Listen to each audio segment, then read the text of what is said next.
Welcome back to my channel. As you all have seen from the thumbnail, I'll be working with these plastic spoons and forks, but I will only be using the handles.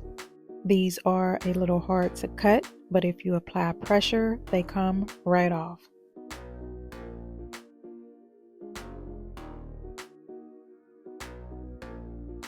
I cut off a few of these and I'll put these to the side for now, and I'll also be reusing these disco cut balls and I'll put these to the side for now as well.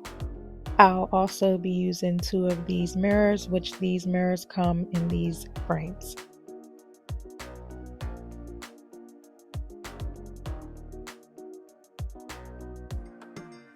I'm pushing these to the side for now, and now it's time to work on my disco cups. I love this bling wrap that I purchased from Amazon, but if you don't want to use that, you can simply use the bling wrap from Dollar Tree. I'm just placing my bling wrap around the edges of the cups just to hide it and also give it a different look.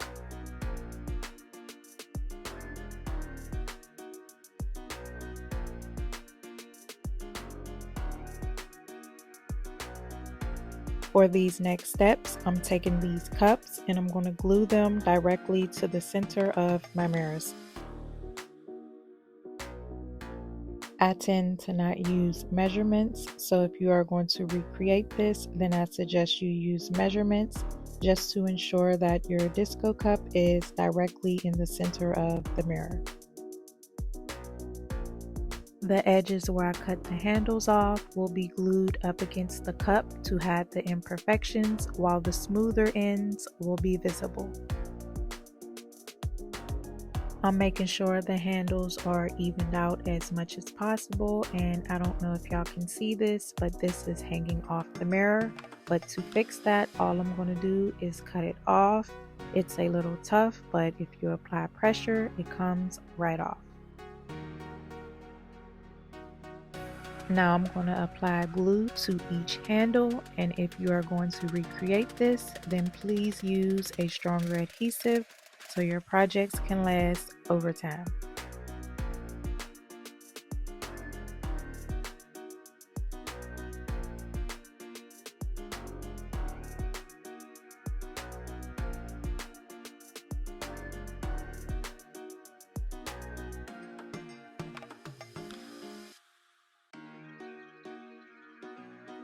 To hide the bottom of these disco cups, I'm using these hexagon mirrors that I purchased from Amazon.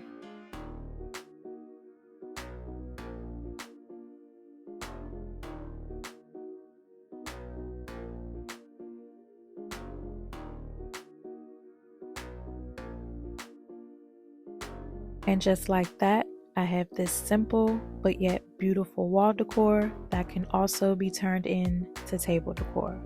Comment down below and let me know what y'all think.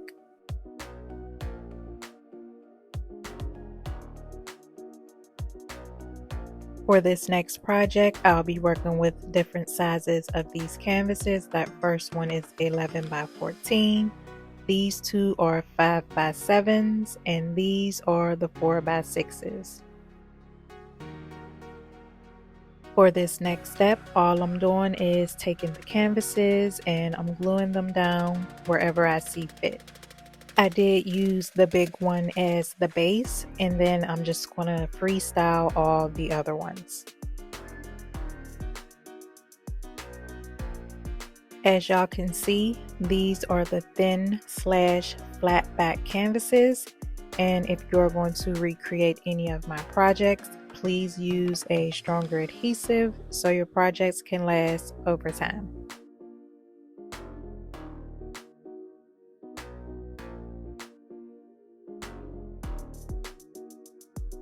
As I stated before, I'm just freestyling these, but I'm also making sure that it looks decent.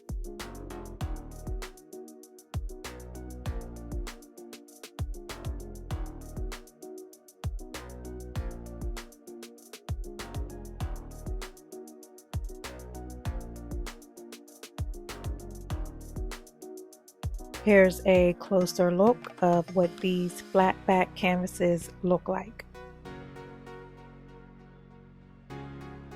A little glue did seep out, but I'm just going to use my X-Acto knife to remove it, and it comes off pretty easy.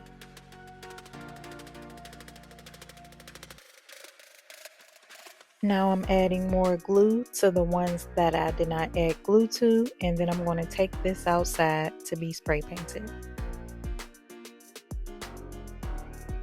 This is what the canvases are looking like now that they are all glued together in one piece, and I'll be using this black flat spray paint that I purchased from Home Depot.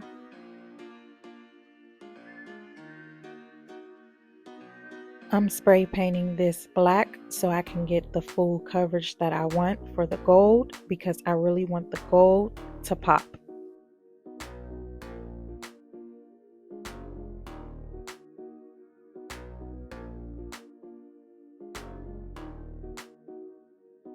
What a transformation. And you can just simply hang this up on your wall just like this, just plain, nothing added, but it's also a statement piece.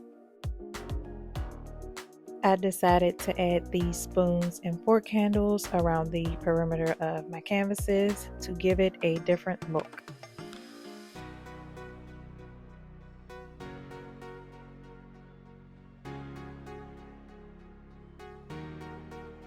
What I like about these handles is that you can cut them down to the size that you need. They are a little tough to cut, but if you apply pressure, they come right off.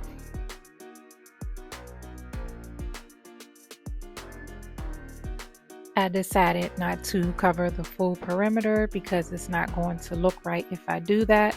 So I will be covering the perimeter, but I'm not going to connect them.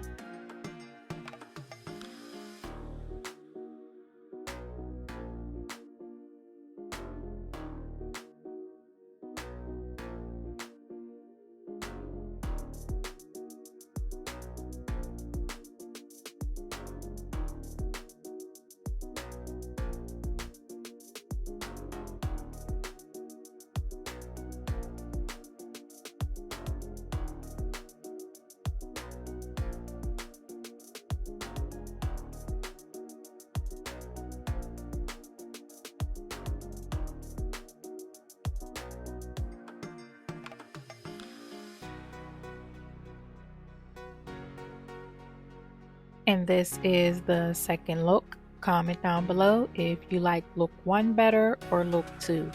Don't forget to like, comment, share, and subscribe, and hit that notification bell so you don't miss my next video.